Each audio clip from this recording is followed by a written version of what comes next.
prospecting, then we've got follow-up, then we've got skills, right? Those are all three really important things to do business. Yeah. And my challenge is that I get too focused on one of them. And then I let off like that's the part that I have to systemize, is the part that keeps all of those things moving in the same direction. Yeah. No, so there's skills. I love skills.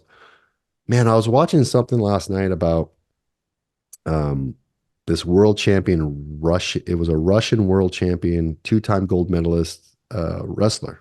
And I'm gonna omit his name for pronunciation reasons. But this guy at 20 years old won a gold medal in a world championship.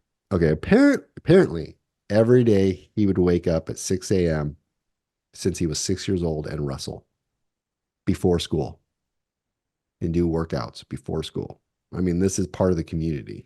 Like, bro, like really. Yeah. And so that's what it takes to become a world champion, is that dedication to your skill, to your craft. And so when you look at yourself in terms of a real estate agent, a real estate team leader, and a broker owner, whatever it is that the level? What level are you looking to achieve? Because that's the level of skill that's going to be required. And in order to be a world-class athlete, I'm telling you, it's a minimum. I've studied world-class athletes, probably 16 to 24 hours a week to be Mm. a to be a professional athlete. To be a professional athlete, you need to dedicate 16 to 24 hours a week. And that's development on your physical body, your skill sets, right? That's not games. That's not Mm. games. That's not practices. That's skills, right? There was Mm. the number one basketball player when I graduated high school. I played college basketball, and I went to community college, like a JUCO community college, and this guy was the same height that's me, so I had no excuse, right? I'm not 7 feet. I'm 6'2". He's 6'2". He went to the NBA. I didn't. Well, guess what? He played basketball for 2 hours a day every morning before school, Mm. and at lunch, he'd play basketball. So that was 3 times 6 to say 6 days a week. That's 18 hours. Yeah. And he did that since he was 10. So when it comes to becoming a real estate agent, like, how many hours a week are you working on your skills?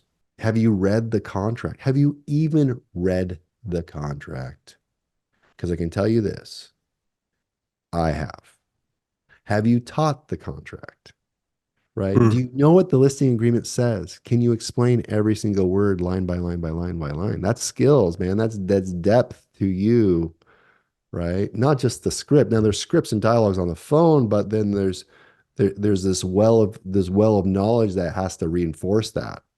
And so when I got into real estate, as a professional airline pilot, because I realized in order to get on the 747, I trained for 6 months, 5 days a week, 8-hour days for 6 months before they let me fly the 747.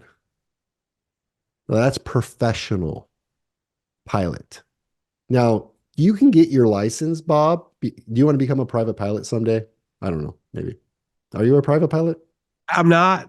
I Does any it does it was something on my radar in the past. I mean, it Okay, hasn't. I cool. haven't thought about it recently. So let me just give you an example. You can become a private pilot in 60 hours. I trained on the 747. That's after getting all my licenses for 4 years, for 6 months, 8-hour days, 5 days a week. Wow. That's professional. Yeah.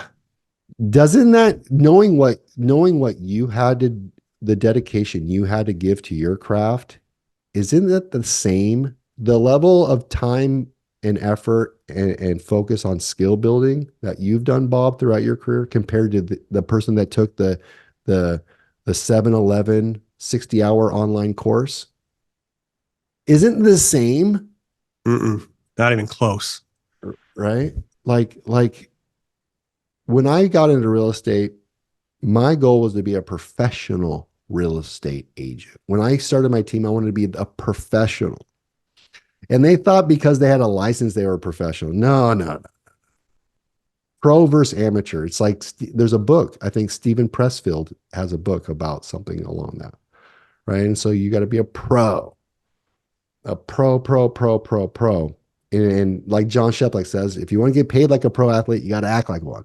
The skill part, I love that. The challenge between those three different buckets is probably me. Like I get really focused on the skills and I get really focused on the prospecting. I get really focused on the follow up, but it's like finding that mix that keeps everybody moving. Right. And then when you have people like when you said that, like I've had the interest in improving my skills, but I can't force people to want to improve their skills. And that's like one of those things. It's one of those variables in there. It's like, okay, we got activity, we've got the skills. And if you put in the activity and you don't have the skills, well, you're not going to get the results. Like you gotta have both. That's been the challenge. What I think is missing too in the real estate team world and broker owner world is it's not training, right? We're probably overtrained. Right. It's coaches. It's Yeah. coaching. Like, okay, so if I was coaching a basketball team, right, I need to have practice. I need to coach a practice. So not coaching the game. See, I think we have Mhm. coaches in the game. Like, okay, Bob, if you got an appointment, I can coach you through the appointment. Or Bob, you got a Run you into a hiccup. you're writing an offer, I can coach you through that. Yeah. Right? You're negotiating or you're trying to save a deal. I'm coaching you through that. That's game time. But are you coaching practices? And are your practices building skills?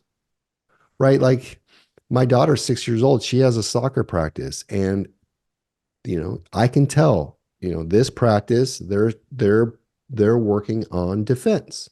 They're working on keep away. They're working on certain techniques, right? They've chunked it down, they've broken it down to, right, like ball handling, passing, Yeah. right? Positioning, right? And that the coach needs to set them up on the field in the right position.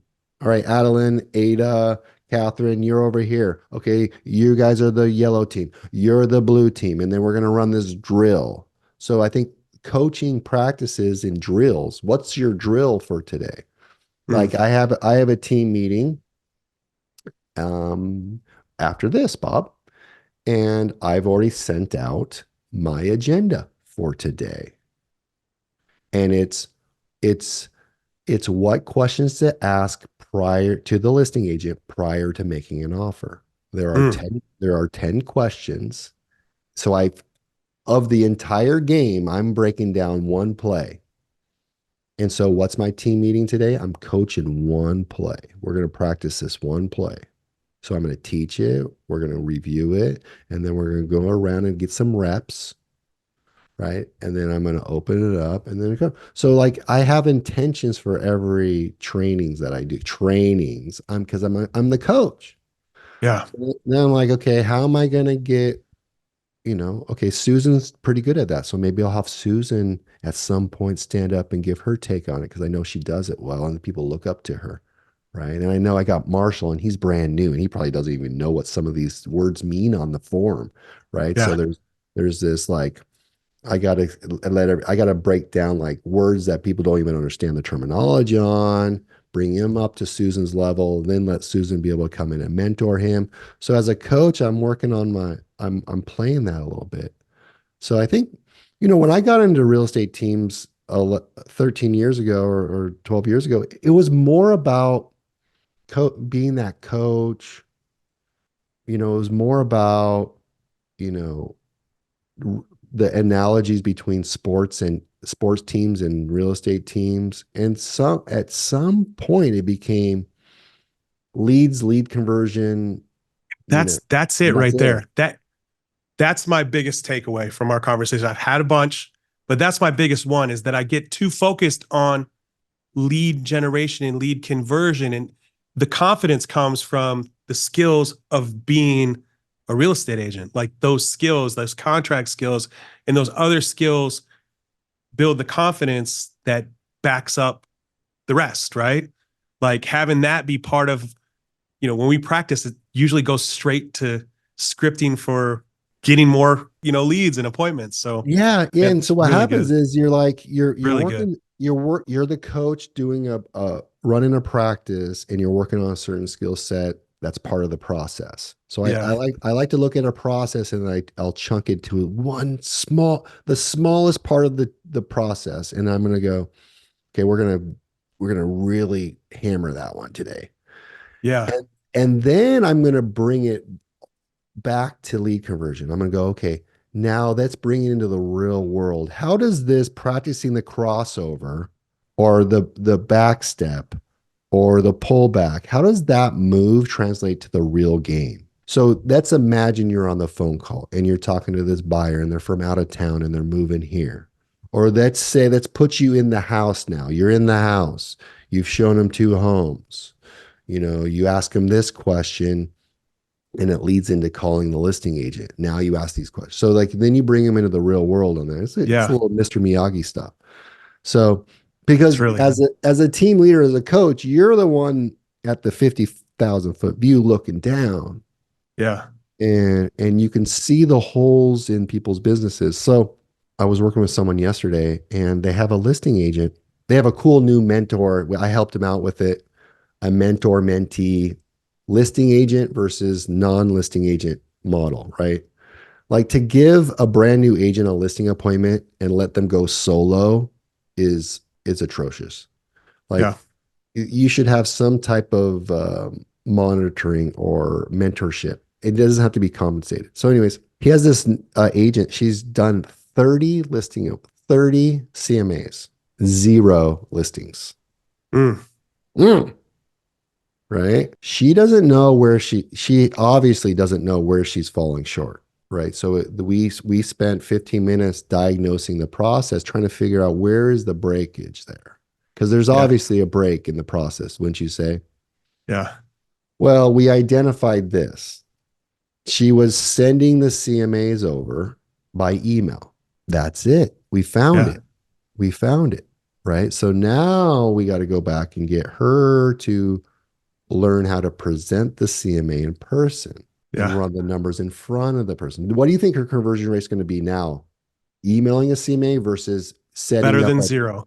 Better than better zero. than zero. I think she's just going to just being in the right position, Yeah. which is across the table at the office or there, and Yeah. it's going to result in probably out of the 30, at least five, maybe at least one.